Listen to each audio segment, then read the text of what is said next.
A partir de agora, a Rádio Imperial passa a apresentar Nós Servimos, um programa com a produção e direção do Lions Clube Quitandinha. A apresentação, Dr. Paulo Magno.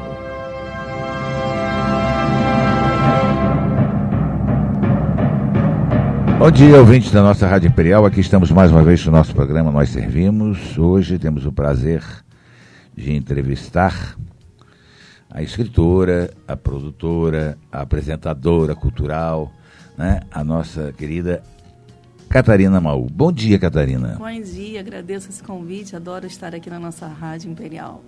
É bom, né? Você já teve programa aqui na rádio, né? Você é uma mulher também de jornalismo, né? de apresentação de programa de TV. Você tem um programa na TV Vila Imperial? Isso mesmo, depois de passar 5 anos aqui aprendendo a ser comunicadora a convite do nosso querido Padre Jaque, foi minha primeira experiência como nesse campo jornalístico. Não sou jornalista, né? Então acho que nós somos mais comunicadores. É isso. E depois dei um descanso de 5 anos e estou há 6 anos com o programa Bem Cultural na TV Vila Imperial. Isso é muito. Quando é que é o programa? Acontece às terças-feiras, às 18 horas, ao vivo. Legal. Aqui nós também estamos ao vivo, né? Catarina, como é ser produtora, apresentadora, proprietária da empresa Bem Cultural Editora? O que é a Bem Cultural e como surgiu? Bom, na verdade, as oportunidades foram aparecendo na minha vida, eu acho que é assim meio de missão divina. Porque eu sou professora, né? Sou pedagoga, comecei como professora de sala de aula e ali eu comecei a organizar, eu tive essa inclinação para as festas da escola, para os eventos de moral e cívica, para os desfiles cívicos, para as gincanas e para as apresentações musicais. E dali nasceu essa minha veia de produção, porque eu não me contentava em só apresentar os meus alunos. Eu queria fazer daquilo um grande evento, né? Chamar outras pessoas, ter um público envolvido. Esse fomento do público, eu acho que é uma coisa determinante para o crescimento do país, promover esse acesso cultural. E a parte da escritora, eu sempre escrevi, desde 9 anos eu escrevo poesia, então eu me dediquei muito a escrever.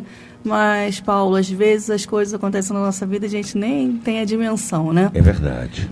Naquele primeiro momento. Então, com 17 anos, eu escrevi uma peça teatral que foi encenada pelas minhas amigas do Colégio Dom Pedro II do CENIP. E com essa peça nós vendemos os ingressos e pagamos nosso passeio ao Tivoli Park. Legal, na olha Lagoa. Só. Então foi para o nosso primeiro empreendimento cultural, né? Porque foi a primeira vez que escrevi uma peça, a primeira vez que a peça fez sucesso, eu só tinha 17 anos. Mas eu jamais pensei também que eu ia depois ter outras peças, como tenho hoje, peças em cartaz, né, de minha autoria. Naquele momento eu também não pensei isso, eu só era uma aluna, né? Do 2º grau, né? Mas era importante já era a veia artística que estava aparecendo. Com né? certeza. E ali meu pai me incentivou bastante nesse meu caminhar poético, porque quando eu tinha uns 14, 15 anos eu já me inscrevi em alguns concursos de poesia e ele ficava muito feliz com isso. Nossa família tem uma veia cultural, né? Nós temos maestros na família, poetas, né? Patronos das academias. Então, isso é uma coisa já existente na minha família, mesmo que eu não tenha conhecido esses antepassados. Mas ali eu comecei a ter um destaque também na escrita. E quando eu via ser professora, a primeira coisa que eu fiz na escola foi montar uma academia poética. Então, eu, aos 24 anos, há muito tempo atrás, montei uma academia poética na Escola Municipal Vila Felipe. Foi a primeira academia de jovens do Brasil, de poesia. Nós registramos o estatuto, né? Empossamos nossos membros e ali começamos a brincar com essa coisa de fazer poesia e distribuir isso entre outros públicos. Mas o projeto foi dando tanto certo que eu fui convidada a ir para a Secretaria de Educação para tomar conta desse projeto, sair da sala de aula e fazer ele para 8 escolas em vez de fazer para uma. Que depois, no ano seguinte, passou a ser 16. E de lá para cá eu comecei a assumir, né, na secretaria, depois que eu fui para lá. Eu já estou há muito tempo coordenando os projetos artísticos e culturais da Secretaria de Educação do município, com muito orgulho.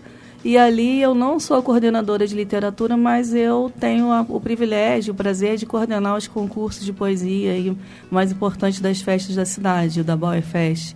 Eu já coordeno há 18 anos, já coordeno o Festival de Haikai junto com meu amigo Atahualpa, o professor Atahualpa Pereira. Nosso presidente da Academia Petropolitana de Educação. Então, há 4 anos nós fazemos esse festival e também fazemos do Serra Serata. Então, nós projetamos Petrópolis, além das cercanias aqui da nossa cidade, com esses concursos que recebem mais de 100 inscrições do Brasil inteiro e até de fora do Brasil.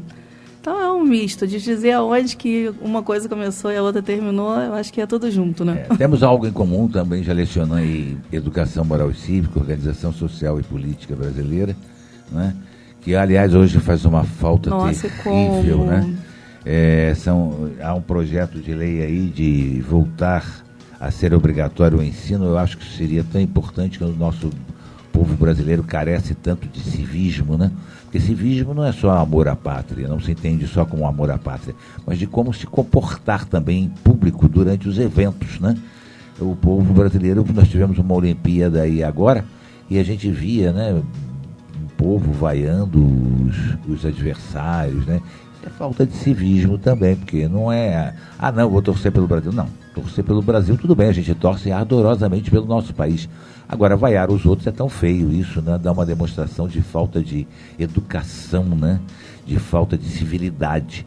E o civismo abrange tudo isso, né? Mas é isso aí. Ô, Catarina, desde quando você escreve literatura? Então, desde os 9 anos eu escrevo poesia em si, né? Uhum. E dali é o estilo que eu ainda mais pratico. Aí comecei a escrever textos teatrais. Eu agora estou fazendo também uma biografia de um sambista, o Serginho Meriti. É um trabalho interessante, porque é uma biografia comentada sobre as obras dele. Ele tem composições como Deixa a Vida Me Levar, músicos aí gravados por Maria Rita, né? Por mais de 1.200 canções, Zeca Pagodinho, Maria Rita, Alcione, Bete Carvalho. Então, é uma obra que é necessária, né? A gente conhece o cantor e não conhece os compositores. Nossa, né? Isso é uma coisa impressionante, porque eu tenho uma inclinação por todo tipo de arte, né? E todo tipo de música, mas eu fiz uma pesquisa sobre o samba e até fiz um livro junto à Secretaria de Educação, que é a singela homenagem ao samba, onde a gente falou de 23 sambistas importantes, de compositores do samba. E ali nós descobrimos assim, pessoas que ficam no anonimato a vida inteira, porém são as músicas que nós conhecemos, né? Pessoas que mudaram a sua vida através do samba. Nós temos aqui alguns petropolitanos que tanto contribuíram para a Bossa Nova e a gente não conhece, né? Não sabe. Luverci Fiorini, Mauro Guedes e tantos outros que foram daqui de Petrópolis, que participaram ativamente do movimento da Bossa Nova no Brasil, né? E a gente desconhece isso. Como é a sensação de ser escritora num país onde o povo não lê, não tem o hábito da leitura? Olha, eu digo, Paulo, que se a gente for pensar muito em como é desenvolver cultura no país, não é só literatura, cultura de modo geral, nós temos que saber que esse é um trabalho que é para satisfazer mais a nós mesmos, para que nós contribuamos aí o máximo e cumpramos nossa missão de vida. A minha missão é essa. Agora, onde eu vou chegar, não vão ser multidões atrás de nós, né? Não vai acontecer isso. Lógico, mas pelo menos um pouco a semente que a gente lança, né? Pois é, então eu trabalho muito com a juventude, sempre busquei trabalhar com os alunos. Esse trabalho que eu faço na Secretaria de Educação, para mim, ele é determinante, porque depois de 10, 15 anos, eu recebo aí telefonemas e mensagens de alunos que passaram por nós, né, pelos nossos projetos, e alunos que passaram pela minha academia poética na Vila Felipe, eu tenho contato até hoje. Dia desse eu tive assim, uma alegria muito grande. Nós temos uma aluna morando em Portugal e de manhã eu acordei com o Facebook dela: professora Catarina, desculpe lhe incomodar, mas eu estou fazendo aqui parte de uma oficina criativa. Veja só. E eu tenho que fazer um trabalho. Aí ela falou: tem que fazer um ensaio. E eu não sei bem distinguir o que é o ensaio, mas desculpe eu ter que lhe incomodar, mas se eu gosto de literatura, a culpa é da senhora. Pois é, né? É tão bom isso, né? A gente ouvir uma coisa dessa, é um orgulho muito grande. E agora, daqui a pouco, a gente vai falar de um outro festival que eu estou organizando. E também recebi uma oferta de ajuda de uma outra ex-aluna minha, que agora é professora de literatura na UFRJ. Quer dizer, já fez doutorado. A semente a gente lança, né? A gente planta, né? E ela germina. Costuma-se dizer que às vezes o brasileiro não é chegado. Não é chegado, não. Se você der a ele oportunidade, os instrumentos necessários, ele desenvolve tranquilamente aquilo. O brasileiro ele tem a capacidade de de aprender as coisas muito fácil, de se envolver mesmo nos projetos, desde que você dê a ele a chance para isso. Agora, é também importante salientar, Paulo, que eu só trabalhei com escola pública. Então, todos esses meus alunos que se destacam aí, a jornalista, que já foi jornalista em Paris, são todos alunos de escola pública. Que coisa boa, então, né? Quer dizer, o meio eu também, estudei também no antigo ginásio estadual, eu saí do Instituto Social São José, que eu fiz o meu primário ali, fui pelo ginásio estadual São Luís. O antigo CENIP também, né? Falando um troço desse, vamos calcular a minha idade, vamos pensar que eu tenho 100 anos. Não, foi ontem. Mas eu estudei no ginásio estadual. Que saudades que eu tenho daquele colégio. Quanto eu aprendi naquele colégio. Com certeza. Quantos amigos nós fizemos ali dentro daquele colégio. E ainda temos os laços, às vezes a gente se encontra na rua, cara, tudo bem e tal, é tão bom a gente ver isso, aquela convivência.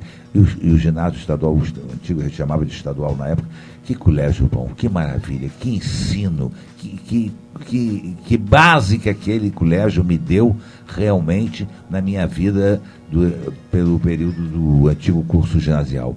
A gente tem muita saudade desse tempo, que hoje a escola pública já deixa um pouco a desejar, né? Eu acho que a educação em si toda deixa a desejar. Eu sou pedagoga, meu filho só estudou em colégio particular e eu só trabalhei com escola pública. Então, eu acho que assim, são muitos fatores que influenciam a educação, né? Exatamente. Não né? é a Pena que politizaram a educação, né? Hoje deturparam a educação, hoje a gente fica meio entristecido. Mas vamos continuar nosso papo. O que o escritor procura quando escreve uma obra literária, Catarina?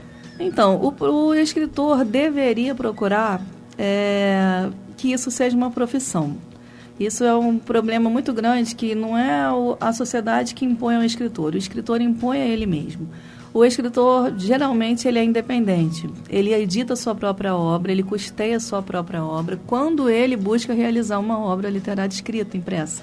Porque a maioria ele fica na prática. Ele gosta de escrever, publicar um artigo no jornal, né, receber... Esporadicamente, né? Fazer um blog na internet. E ele nunca acha que isso seja uma profissão. Uhum. E dentro do próprio ambiente acadêmico, as pessoas falam, não, eu não preciso de verba nenhuma, a gente não precisa entrar em edital nenhum, a gente faz o nosso livro. E assim, nessa timidez, nós não conseguimos avançar. Perfeito. Porque nós não somos respeitados, porque não nos respeitamos enquanto profissionais do livro. Isso é mesmo. Então, nós passamos aí por uma política de distribuição dessas obras que ela é muito dura com o independente, muito dura com o escritor brasileiro. Porque nós ficamos disputando o mercado e as livrarias com títulos internacionais best-seller que nós nunca vamos, né, na nossa timidez de autores, que não temos como investir na disseminação dessa obra, de competição com essas pessoas. Então, nós acabamos realmente com os nossos livros guardados dentro dos nossos armários, distribuindo nas festinhas, né? E eu não sei, não há um profissionalismo, né? Não há a busca, porque há muito profissionalismo na atividade da escrita. Sim, porém, não na distribuição desse serviço. Não tem um trabalho de marketing, né? de comercial, justamente. É isso aí. Além de transformar a história de vida em livro, você também dedica-se à arte da poesia. Como é isso? Como é ser poeta? Olha, ser poeta é uma válvula de escape. Eu considero que seja, assim, uma terapia. Uma anamnese. Nós fazemos uma terapia, não tem mais com quem reclamar, não vou encher o saco de ninguém, então eu vou escrever.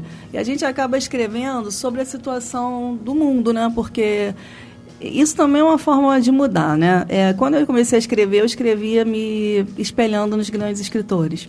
Então, eram os exemplos de escrita dessas pessoas, como elas escreviam, se elas escreviam sonetos, se eu pesquisava sobre aquilo.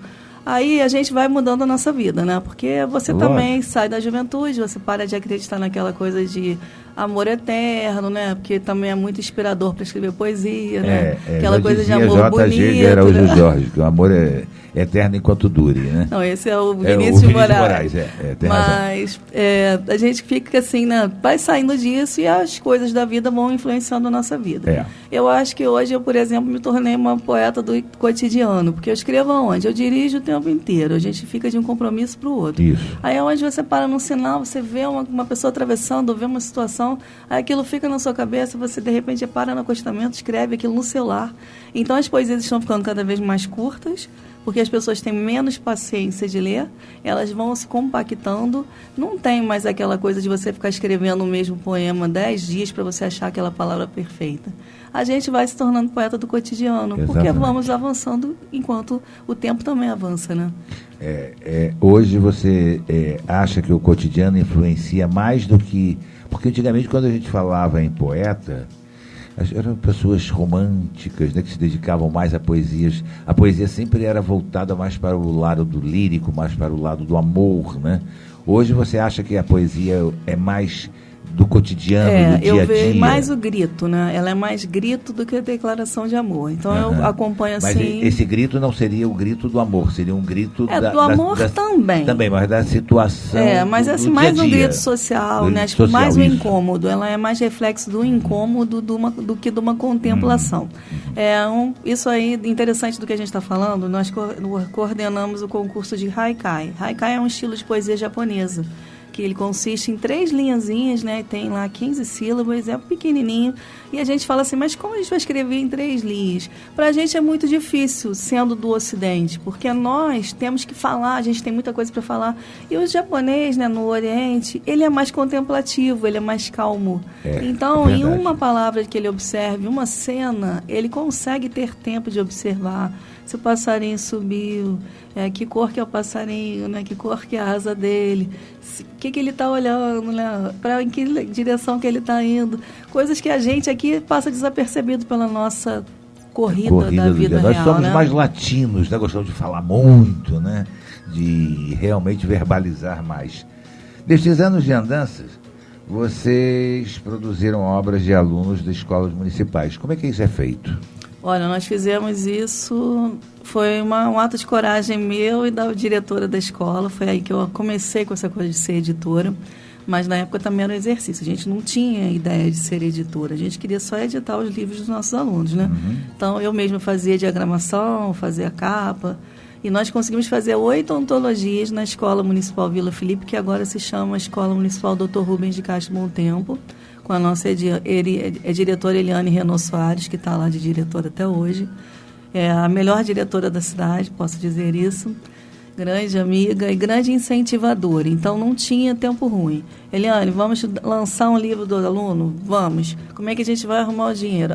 Isso a gente senta com os pais, vê que cada um compra um exemplar ou 2.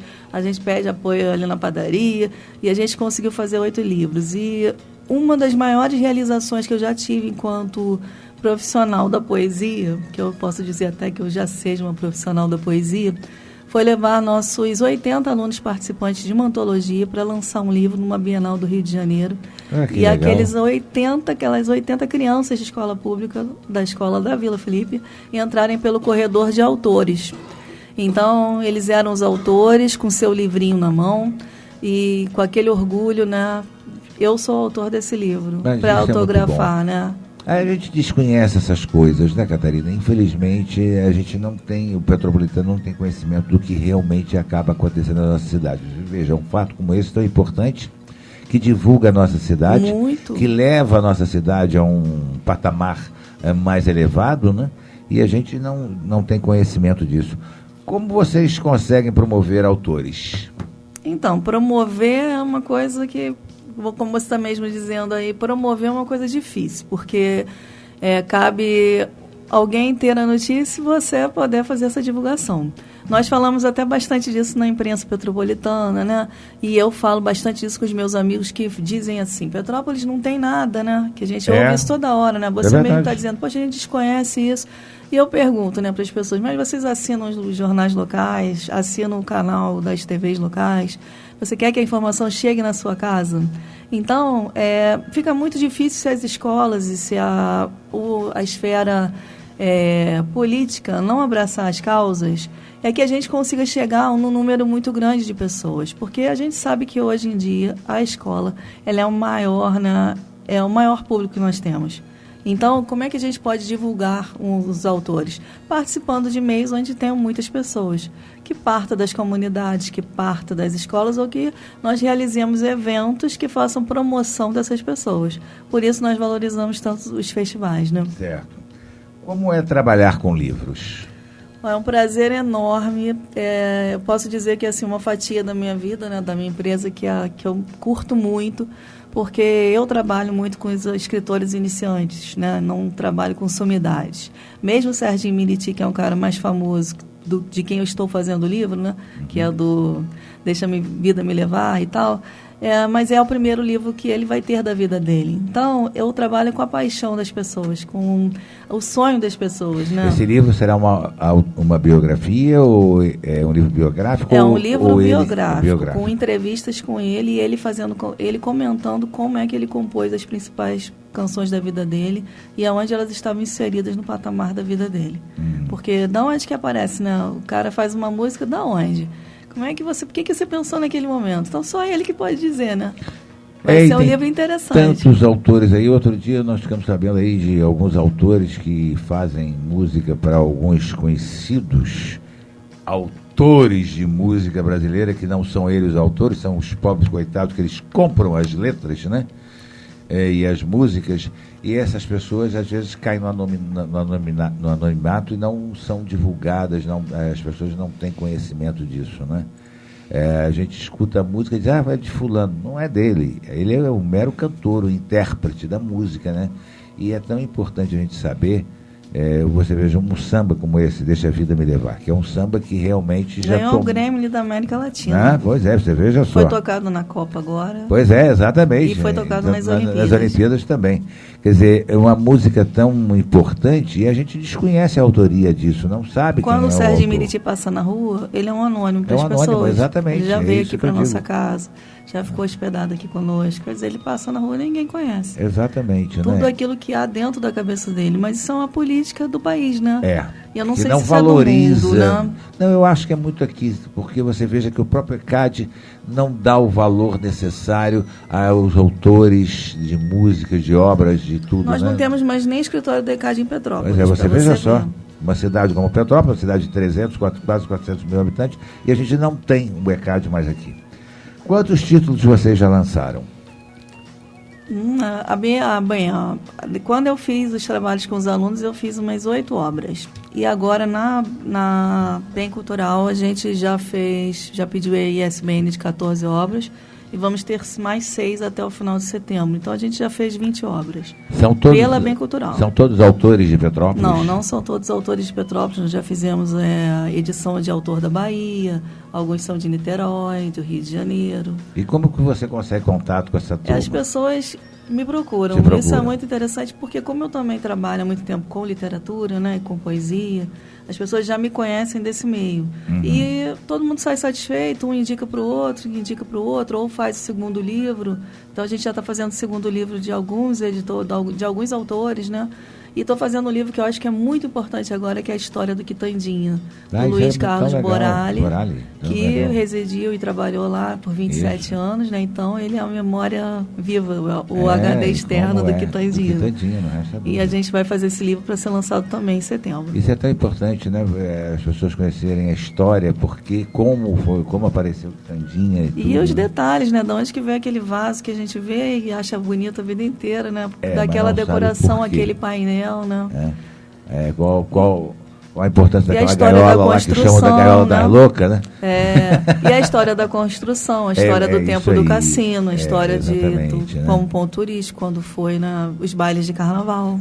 Homéricos, grandes bailes de carnaval. Pois muita coisa que a gente vai estar contando. Pessoas como que iam para lá também para arrecadar fundos, como o Frei Leão, que construiu as 3 filhas, que ele chamava as 3 igrejas dele, indo para os bailes de carnaval lá na porta e arrecadando dinheiro. Eu não sabia disso, mas deve estar lá no livro. Pois é. É uma coisa tão importante. Isso, como ele conseguiu, né? Lógico, não foi todo o dinheiro.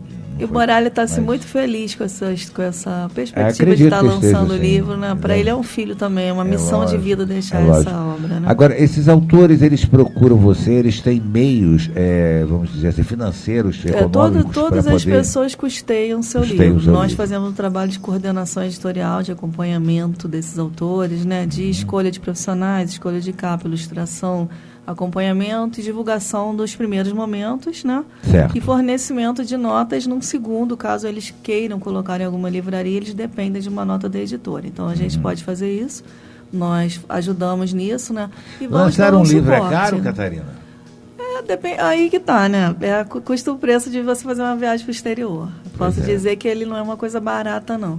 Mas quer dizer ele que fica... ser escritor nesse país tem que ter um pouco de recursos, sim, porque você faz um investimento. Mas isso, Paulo, é assim.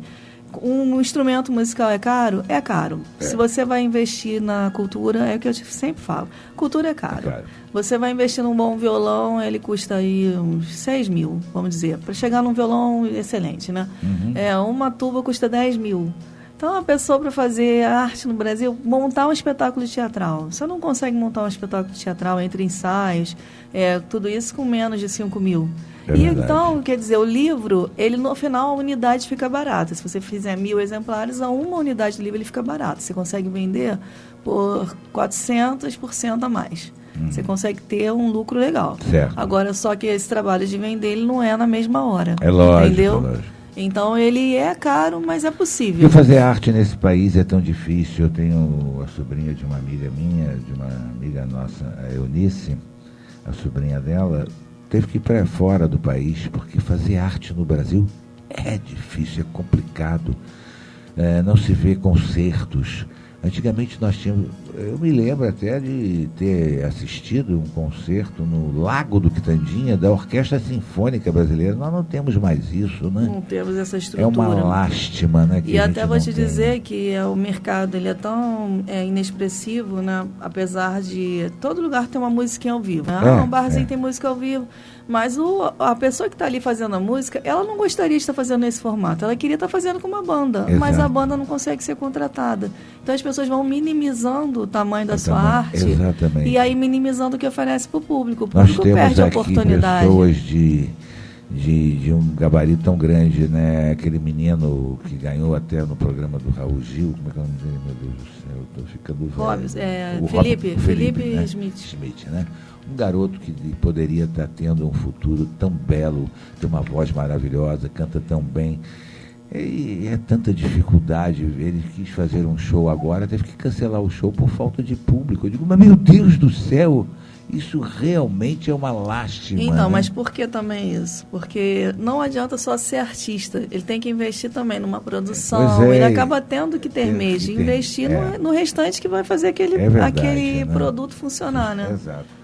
Existe um programa bem cultural que é levado ao ar, nós já falamos, na TV Vila Imperial, né? O que é esse programa especificamente? Então, esse programa eu recebi depois que eu saí da rádio, né, por vontade, até porque a gente vai mudando a vida, e eu na minha agenda não estava cabendo mais fazer o programa, porque era um programa de 1 hora diária, já tinha chegado a um patamar de ser de segunda a sexta. E aí, todo dia, eu não estava conseguindo mais acompanhar. Eu falei, eu preciso dar um tempo, um pouco disso, e investir na minha empresa e tal, né? Então, fui convidada pelo Ronaldo umas 3 vezes, até eu conseguir, depois de 1 ano e meio, 2, aceitar esse convite. E ele é um programa totalmente voltado para isso, para a cultura de modo geral. Não só artística, mas de formação do indivíduo, de projetos relevantes. E em 6 anos de programa nós já fizemos aí, recebemos muita gente boa, até de outras cidades, de estados, que vieram aqui ter essa oportunidade em Petrópolis. Qual a importância de valorizar e investir em autores petropolitanos, Catarina? Bom, eu acho que a gente tem que... Nós convivemos aqui, né? O lugar que eu moro aqui, o lugar que eu escolhi viver aqui, não quero sair daqui. Né? A gente vai, viaja, passeia, conhece, traz a informação. Volta, né? E traz a informação para ser aplicada aqui, né? Então, a importância é de investirmos não só nos autores, mas nas pessoas, de modo geral, em Petrópolis, é porque isso vai melhorar nosso convívio. Quando nós melhoramos as pessoas, nós vamos melhorar nossas comunidades, né? Nossos meios, lógico. E vamos deixar um legado aí para as futuras gerações muito melhor, né? Exato. Os livros que vocês editam conseguem equilibrar a qualidade literária e comercial? Como é a decisão para publicar um livro? Olha, Paulo, essa decisão é o que é comercial. A necessidade comercial, ela nunca está, nem sempre ela está ligada com a qualidade da obra, né? Porque é muita coisa que a gente vê no comercial aí, principalmente no meio musical, é uma porcaria. No entanto, ele atinge lugares muito mais longínquos do que o que tem qualidade. Então, o que a gente tenta fazer é realmente publicar coisas com qualidade, e ajudar o autor a melhorar a qualidade do que ele se propõe a editar, né? Então, quer dizer, com aconselhamento, né, com a nossa experiência até de escritor, nós conseguimos, aí de mercado, nós conseguimos melhorar. Então, nós fazemos realmente uma consultoria primeiro, para que aquela obra fique num patamar que ela esteja pronta para ser publicada. Né? Porque a gente também não quer, a gente está ajudando o autor, né? Lógico. Essa é a ideia do Bem Cultural Editora. A pressão é maior na hora de escrever e analisar o próprio texto, ou você prefere confiar em outro profissional para avaliar o seu material? Olha, eu sou uma pessoa de muita opinião, então eu sou muito crítica também. Então quem faz toda a análise do que eu escrevo sou eu. Quando eu editei meu primeiro livro de poesia, eu tinha mais de 1.500 trabalhos para publicar. Para escolher 100 foi um custo, porque eu achava que tudo tinha que dar uma melhorada. Então eu sou muito crítica com o meu próprio material. E acabo achando que eu tenho mais experiência do que outras pessoas para fazer isso, porque como eu lido com os concursos literários há 18 anos, então eu recebo poetas do Brasil inteiro, obras para analisar. Já escrevi muitos prefácios, uns 20 prefácios de livro. Então eu já analisei obras, muita quantidade de obras. Então eu sou bastante crítica comigo. Eu não sou vaidosa nesse ponto. Não acho que eu seja uma sumidade, não, porque nós vivemos numa cidade bastante vaidosa, né? Então as pessoas todas acham que são. Acho que as pessoas acham sempre que são melhores do que todo mundo e que seu trabalho é muito melhor. Eu não tenho isso. Eu sou muito melhor na organização até do que na minha própria produção. Tenho uma produção boa. Uma produção consciente, responsável. Agora, eu não sou uma sumidade nisso. Agora, acho que eu sou muito boa nessa matéria de divulgar e de organizar o material alheio. Isso aí. Vamos fazer um intervalozinho aí, a gente já volta já. Imperial Petrópolis. Imperial AM 1550. Todo mundo tem seu time, seu lugar, seu amigo favorito. Mesma coisa com café, tem que ser o favorito. Café gostoso de fato, pro dia ficar bonito. Favorito, favorito, pro dia ficar bonito.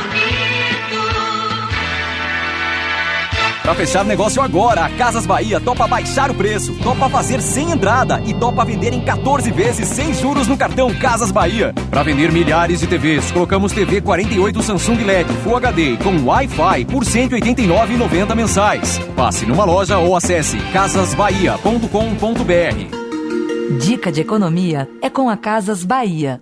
Com planejamento, é mais fácil organizar as finanças. Aprenda a fazer em consumosocial.com.br. Imperial AM, a nossa rádio. Estamos apresentando Nós Servimos, um programa do Lions Clube Quitandinha e a apresentação de Dr. Paulo Magno.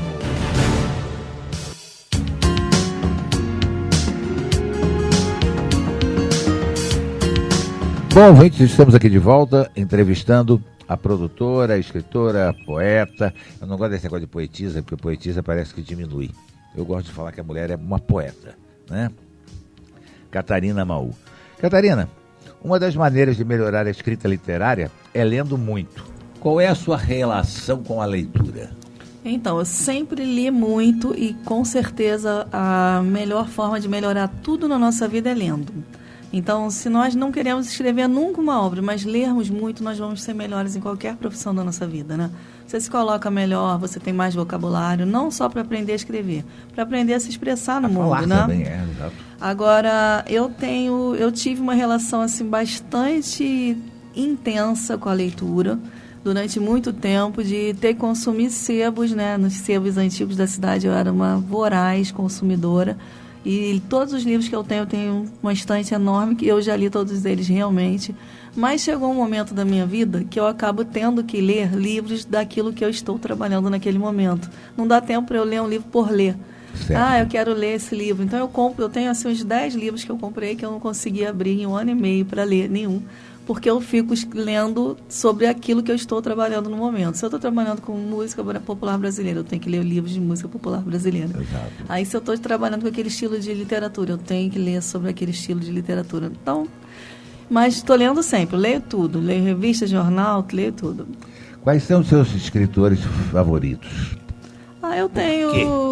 Eu tenho muitos escritores favoritos, mas eu gostaria de destacar que na nossa cidade a gente também teve grandes escritores e tem, né?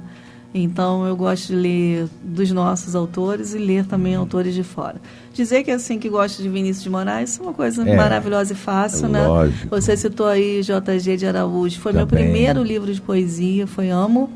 Rubem Braga. Isso, tantos Amo foi um escritores. escritor que eu li, J.G. de Araújo, naquela fase romântica, né? Porque ele escreve que daquela todos forma nós bem temos, bonita, né? exatamente. Mas a gente tem, assim, hoje em dia, grandes escritores também um pouco mais modernos, que eu gosto muito. Paulo Leminski, nós temos escritores contemporâneos aí. Tem um escritor maravilhoso na Baixada Fluminense agora, jovem, chamado Guarnier, que eu acabei lendo pelo Facebook e descobri. Falei, mas quem que escreveu isso? Coisa mais interessante. Fui procurar quem era a pessoa, descobri. Era um rapaz jovem, eu pedi a ele se ele tinha livros. Ele me mandou por e-mail, pelo correio, algumas publicações. Uns eram fanzines. E depois eu o trouxe a Petrópolis no meu programa de TV e ele fez um evento conosco. Quer dizer, tem muita gente boa no país também. Senão a gente fica sempre falando dos mesmos, Fernando Pessoa, Vinícius de Moraes. Aí todo mundo cita a mesma coisa, mas tem muita coisa a ser descoberta, né? E na própria literatura também, você sofreu influência de algum escritor? Eu me lembro que às vezes meus professores até brincavam comigo, diziam assim, você escreve, você adjetiva demais, parece Machado de Assis escrevendo, porque a gente lê muito, né? É verdade. E você acaba pegando às vezes influenciando. aquela maneira de escrever daquele escritor, né? Teria algum assim que você... Eu estou assim nesse momento, se eu falar disso agora, eu estou meio agora Ferreira Goulart, meio desconstruindo, meio do cotidiano, meio Carlos Drummond de Andrade, né, que também não tem muita relação com métrica, né? Certo. Então, cada época a gente acha que se influencia um pouco de um, né? Exato. A editora é relativamente nova, né? E não é uma grande editora, comparada às grandes editoras que nós temos no Brasil, um Abril Cultural, por exemplo. Com certeza. Quais dificuldades você tem enfrentado no mercado editorial? Paulo, eu não tenho enfrentar a maior dificuldade que qualquer autor vai entrar, aí não é no campo da minha editora, porque a minha editora ela faz o serviço da coordenação editorial e a parte da gráfica já é acertada direto da gráfica com o autor, e o autor é dono da sua edição. Certo. Né? A editora não é dona da edição. É diferente de algumas editoras por aí que se comercializam da seguinte forma: não, eu vou analisar seu título, aí depois fica naquela novela com o autor, claro que ele vai publicar, mas o autor tem que pagar por cada exemplar um preço enorme. Ele não detém nada dos seus direitos, né? E ele acaba ganhando um mínimo na hora de fazer uma venda do exemplar. Perfeito. A nossa é diferente. Ele investe, o material é dele. Então, eu não enfrento essa dificuldade. A editora, ela faz muito serviço, eu já fico assim um pouco assoberbada por tanto trabalho para uma coordenação só, né? Certo. Eu tenho uma equipe pequena, mas que vem crescendo. Tem alguns ilustradores já trabalhando conosco. Tem 2 diagramadores, então sozinho eu faço a coordenação, mas essas pessoas ajudam, capistas, né? Certo. Eu não tenho dificuldades ainda não, mas também não tenho pretensão de ser muito maior do que isso. Quais as características do livro, romance, contos ou poemas, são imprescindíveis para fazerem parte do catálogo da tua editora? Olha, a gente acaba tendo o perfil das pessoas que nos procuram. Como eu trabalho com educação, então eu tenho uma relação muito grande com o infanto-juvenil. Então, muitos autores que nos procuram são de livros infanto-juvenis, porque é o público mais ligado à escola, né? E é um livro que ainda tem uma procura bem maior. Você fazer a distribuição de um livro infanto-juvenil, ele é bem mais fácil do que um livro de poesia. Eu tenho livros de infanto-juvenis meus e tenho de livros de poesia. Infanto-juvenil, qualquer encontro em escola, eu levo meu livro, conto a história, né? E ele tem um comercial, ele é comercial. Agora, de poesia, ele é um título diferenciado. Certo. Então, as pessoas acabam fazendo o que elas querem, porque se elas forem se enfiar no mercado, não vai ter mais poesia no mundo. É verdade. Você falou, mas como e quanto suas experiências no cotidiano ajudam na escrita de obras literárias? A minha experiência nas minhas obras nas ou suas, nas dos autores? Nas suas. Ah, muito, né? Porque a gente é o que a gente vê, né? O que a gente lembra, a gente é uma mistura de passado, presente e os sonhos do futuro, né? Então, eu acho assim, muito interessante como é que a gente escreve sobre tudo isso, né? E como também a gente vai medindo, né? Eu, na parte da poesia, por exemplo, tem muita gente editando livro, mas você não consegue se prender a um poema. Não tem uma coisa que você fala assim, poxa, eu li 60 poemas desse livro e não me lembro de nenhum. Então, não te marcou, né? Então, eu sou assim, bastante crítica com isso, justamente porque eu leio muita coisa e muitas coisas não deveriam estar no mercado, né? Mas também eu escuto muita coisa na rádio que também não deveria estar, né? Lógico, na televisão. Então, isso a gente escuta infelizmente, a gente está num momento muito triste, né? Infelizmente, é. Quais são os desafios de ser escritor no Brasil?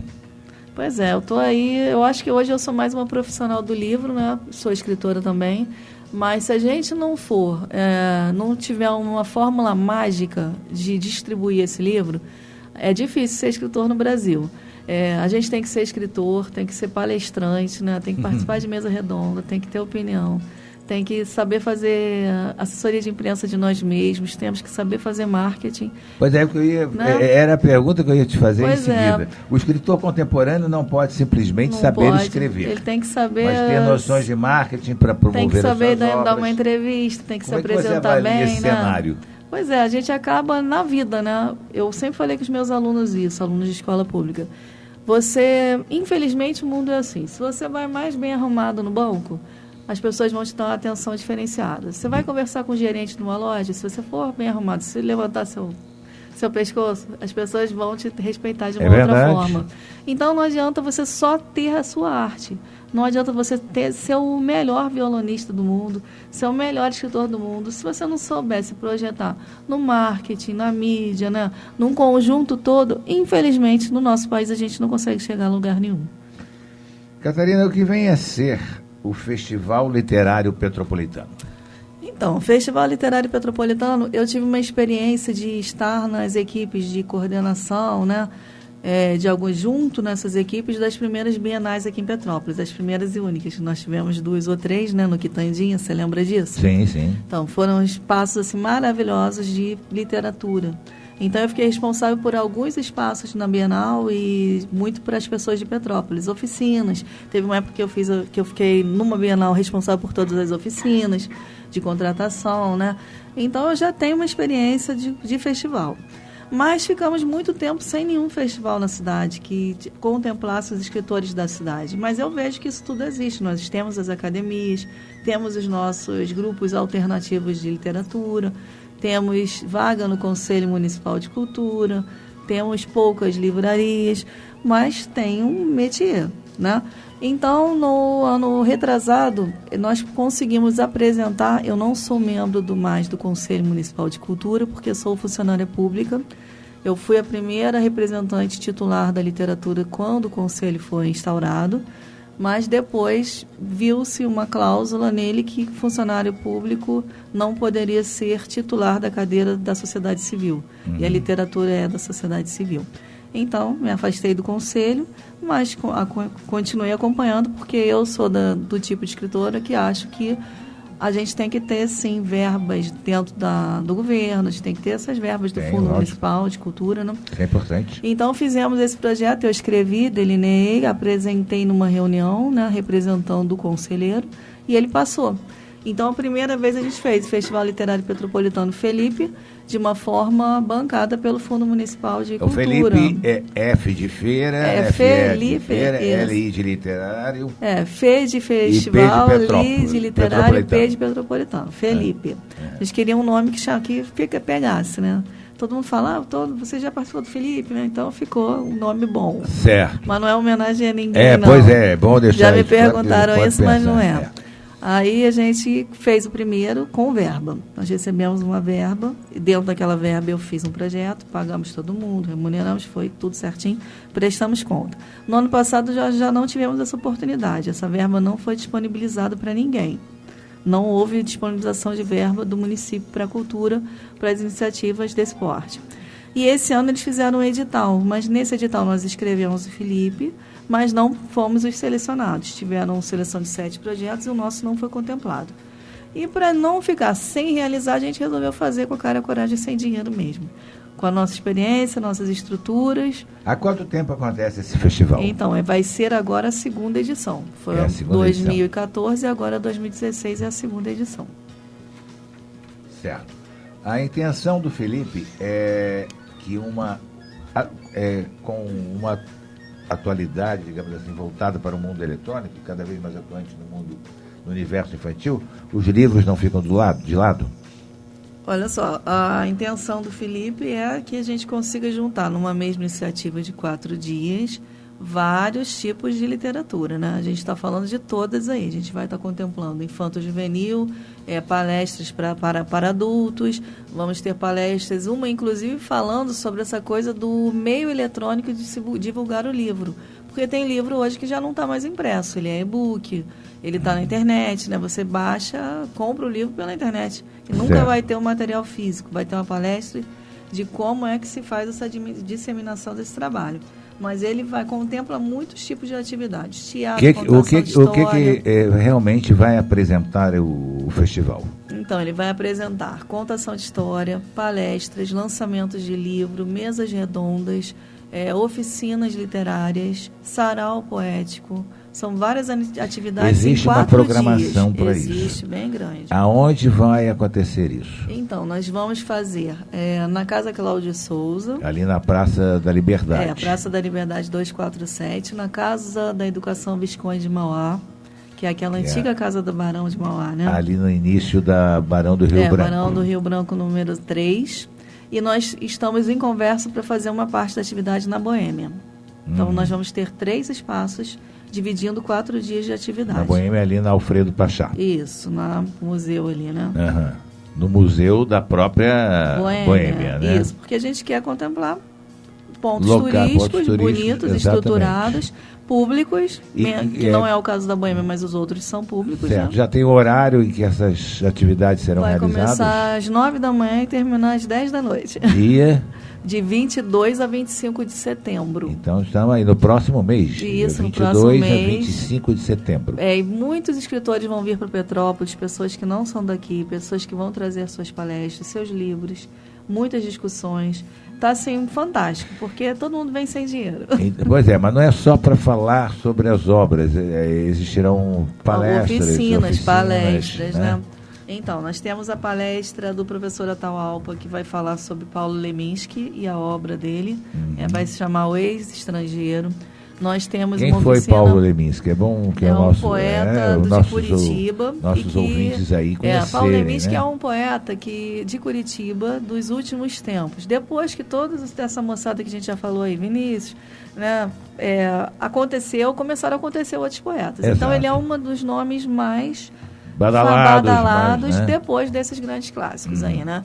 Então, ele é um autor que fez modificações grandes na literatura. Ele escreve dessa forma que a gente estava comentando. Poemas pequenos, né? Poemas do cotidiano. Certo. Então, ele é muito... E tem muitos livros publicados. E o Atahualpa, que é professor de literatura, vai fazer uma conversa a respeito dessas obras do Paulo Leminski. Então, ele é um poeta muito bem quisto pela juventude também. Queremos que muita juventude, muitos estudantes universitários queiram participar desse momento, né? Certo. Nós temos a oficina de experimentação do poema do poeta Matheus Mineiro, que reside em Viçosa.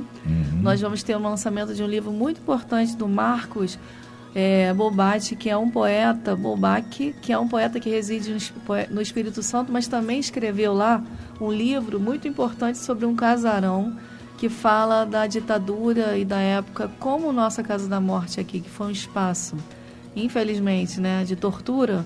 Lá existia um casarão também no Espírito Santo e ele conta a história desse casarão. E ele vem fazer o lançamento dessa obra aqui, até para estar perto das pessoas que trabalham aqui nessa questão, né, da Casa da Morte. Nós temos a professora Nilane Costa, que vem do Rio de Janeiro, para fazer essas oficinas. Temos um trio de escritoras que vem falar o evento chama Turnê Romântica. Elas vêm falar de livros de romance que falam de amor ainda. E é bonito que elas são jovens, né?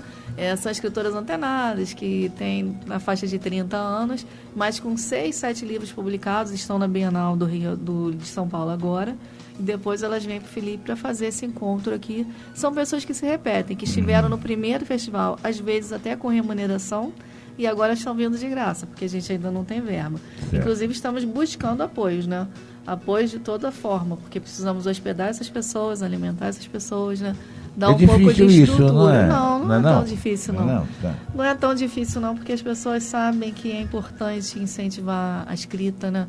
A e cultura, sabe que de o escritor geral, é um né? papel determinante, né? Que a gente está fazendo os eventos tão bonitos e são gratuitos. É para a sociedade. Né? Isso é importante deixar bem claro. Tudo né? grátis, né? Tudo grátis, né? Tudo grátis. Não serão cobradas tem entrada, entradas, não. né? Então, não tem cobrança de entrada em nenhum dos nossos eventos. Isso tem que Agendar. conseguir agendar a presença. A gente ainda não abriu a agenda, porque isso vai ficar mais próximo quando a gente fechar a programação e divulgar. Certo. Mas nós já temos uma página no Facebook, segundo Festival Literário Petropolitano. As pessoas podem entrar, curtir a página, e lá elas vão ficar sabendo todas as novidades. Inclusive, lá tem detalhes de cada programação. E a pessoa pode agendar a sua presença? É necessário agendar a sua presença? Então, depois, para as oficinas, sim. Porque tem oficina que tem 10 pessoas, né? Então, não cabe todo mundo. A gente vai fazer agendamento, sim. Haverá um limite. Mas né? aí a gente vai divulgar isso mais para frente. Depois do dia 10 de setembro. Porque às vezes as pessoas já estão... eu quero fazer... Mas as pessoas podem procurar a gente, deixar um recadinho lá na nossa página, então, que nós retornaremos a todos, né? Porque aí já vai garantindo a sua presença, certeza, né?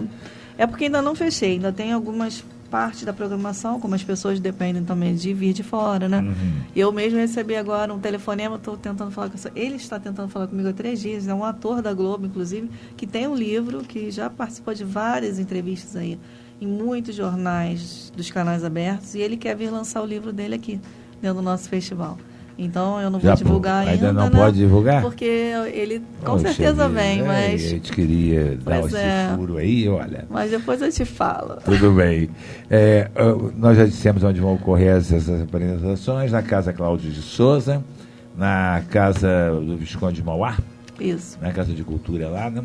Eu quero agradecer porque, como eu trabalho na Casa da Educação Visconde de Mauá, porque lá funcionam os projetos pedagógicos da Secretaria de Educação. Você é ligada à Secretaria de Educação, eu sou funcionária, né? Da Secretaria de Educação. Então, é bom que eu estou em casa, né, para fazer lá. Lógico. E agradecer muito a Rosane de Freitas, porque vai receber... A Rosane é parceira nossa do Lions projeto, também. Porque como eu estou presidente da Academia Brasileira de Poesia Raul de Leone, as nossas festividades também acontecem lá, e ela me deu essa confiança, né, de cuidar desse espaço durante esses dias do festival. Aliás, é um local belíssimo, né? Uma casa muito bonita, que a gente tem um carinho muito especial. A gente faz vários eventos lá, inclusive posses do Lions acontecem lá na Casa Cláudio Souza. A Rosane sempre abre as portas para a gente, sempre com muito carinho, com muita atenção para com os Lions e também para as atividades que a gente já fez, já realizou lá. É muito legal mesmo. Serão lançados alguns livros nesse festival? Muitos livros. Cite alguns autores aí. Então, nós vamos lançar da Alessandra Papinuto, Teodoro Ratinho Sapeca e Marco e a Grande Viagem. Da Tânia Vidal de Niterói, a gente vai estar lançando A Casa da Bruxa, também é um livro sobre um espaço que existe em Minas Gerais. Vamos estar lançando o livro... Não é lá de Brasília essa Casa da Bruxa, não. Né? Não. Esse não, é outra casa. É outra bruxa. Vamos estar lançando primeiros poemas do Francisco Esteves. Eu vou estar fazendo uma apresentação da minha peça teatral do meu livro lançado agora em abril, que é Contando e Cantando os Sonhos de Santos Dumont. Que interessante, né? Um legal, deve ser bom. Já existe há 10 anos, mas tem teatro, tem música. Então, quer dizer, aquela coisa de tudo, né? Ele tem um projeto completo. A gente vai estar lançando também da Helena Arruda, um livro Mulheres na Ficção Brasileira, Aproximações e Distanciamentos. Nós temos, assim, livros mais para adulto, livros mais para criança, né? Temos muita coisa. E várias rodas de conversa, né? Então, as meninas vêm aí, né? Deixa eu ver aqui. Temos uma oficina de processo criativo da escrita do John DeCouse. Então, também temos esse espaço de vamos aprender a escrever melhor, né? Então, tem várias oficinas para isso, né? Cada coisa, né? E é tão bom a gente participar desse momento. Às vezes a gente não tem essa oportunidade, né? De pegar um tema, de secar aquele tema, né? É bem interessante isso. Vamos ter uma oficina chamada Transbordar para Transformar, do Diego Macedo. É um trabalho assim de vivências. Novas formas de divulgar literatura também é uma palestra do Daniel Pandeló. contação de história dos alunos do SESI, então chama Passaredo. Temos muita coisa, shows musicais, tem a Isabela Almeida que vem de Itaboraí fazendo um show musical pra gente. Então tem uma mescla realmente de literatura e de cultura, né? Um festival cultural quase. Isso, né? O nosso sonho, Paulo, é que as pessoas cheguem no festival quinta-feira de manhã e consigam fazer a sua agenda para permanecerem conosco até domingo. Porque são 4 dias que podem ser determinantes para o crescimento intelectual de uma pessoa. Então as pessoas que são ligadas à cultura, que mesmo gostam que não de sejam cultura, da literatura, né? os jornalistas, mas que gostem né? de cultura, Isso, né? Porque a cultura não é própria só de quem escreve, não, né? Tudo é cultura. Apreciar a cultura é um dom, quase que uma obrigação, é uma obrigação, né? que nós temos, né? E a gente percebe também assim, nós vamos nos ambientes universitários, nós vamos, né, fazer palestras ou encontros, nós sentimos assim uma falta de maturidade dessas pessoas que vão ser os profissionais daqui a 4 anos. Por falta desse convívio, né? Desses espaços de convívio, porque a cultura nossa é muito abandonada, né? Por conta de cada um também está deixando de participar, inclusive os adultos, né? As pessoas deixam de ir numa apresentação, porque eu estou cansado, porque eu vou ver isso na televisão. Eu me lembro antigamente, eu não tenho muito tempo assim, mas a gente participava sempre daqueles concertos que aconteciam na Escola de Música Santa Cecília. Sim. Que tinha a orquestra de cordas, né? Era tão bonito, era tão gostoso a gente participar daquilo. Meus pais faziam questão, nós éramos crianças ainda, e eles faziam questão que a gente fosse e ensinavam como nós nos comportarmos no ambiente, né? Quer dizer, então a gente acaba apreciando a boa música, apreciando a boa literatura, apreciando um bom livro, né? E a gente acaba... eu, por exemplo, até hoje só tenho um livro que eu sou muito frustrado que eu não consegui ler, que foi justamente o Dr. Zhivago. Porque quando eu chegava na página 12, eu já não sabia mais quem era o da página 1ª. Né? Aqueles nomes russos eram uma desgraça, né? Aqueles nomes russos muito difíceis de você guardar. Foi o único livro que eu não consegui ler na minha vida. Eu digo, isso é uma frustração. Um dia ainda vou acabar lendo esse livro todo.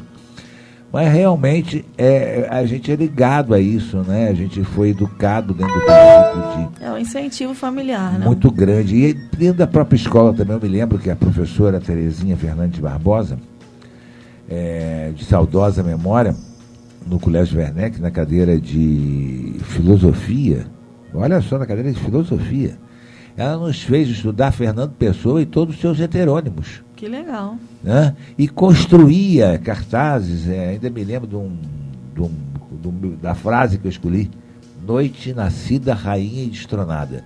Foi a frase de um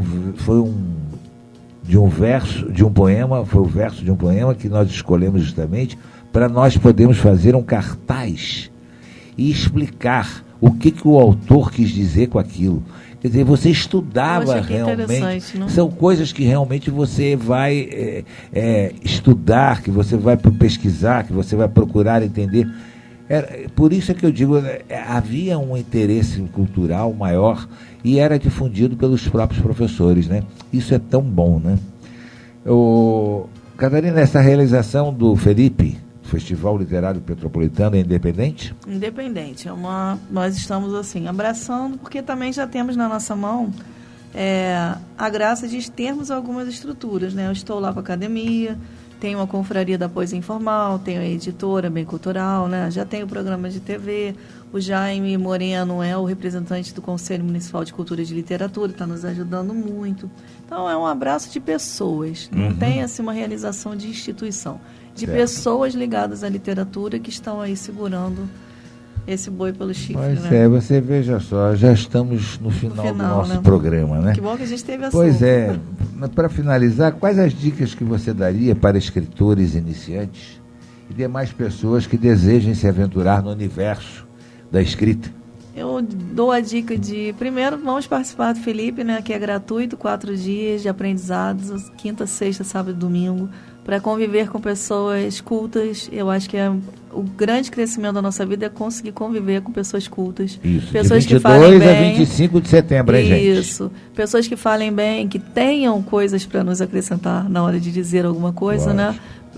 Escutar menos discurso vazio e ler mais livros bons. Só isso já ajuda bastante. A gente vai ter 10 minutos diário aí que não precisa escutar. Né? Então vai lá e pega um livro e lê durante esses 10 minutos, já está fazendo alguma coisa de útil, né? Pois é, porque a gente vai escutar tanta bobagem que é melhor não ouvir. Né? Então, Catarina, eu queria deixar os nossos microfones para a sua despedida. Quero agradecer muito, dizer que eu fico sempre emocionada aqui quando venho à Rádio Imperial de Petrópolis. É um espaço muito democrático aqui da nossa cidade. É um orgulho muito grande e aqui passaram muitos grandes profissionais radialistas que fizeram a história da comunicação da nossa cidade. Agradeço a você, Paulo, por esse convite. É muito bom falar de literatura sempre. É um prazer enorme estar aqui. Muito obrigada. O prazer foi nosso de estar aqui com você. Eu queria agradecer também aos ouvintes, da Naíra Azevedo, que está na escuta, o Francisco Dutra, que ligou, elogiando inclusive o programa, a Marilene também, o Augusto Soares lá no meio da serra, que também acabou de mandar uma mensagem para nós aqui, dizendo que está na escuta. Agradecer a todos esses ouvintes, a participação deles também, convidá-los para a próxima semana, que estaremos com mais um programa, com mais uma entrevista. Obrigado, Lucas, na técnica aí, e fiquem agora com o Plantão Imperial, e a seguir o Show do Roberto com a voz de Petrópolis, o nosso amigo Jorge Luiz. Um abraço a todos, fui!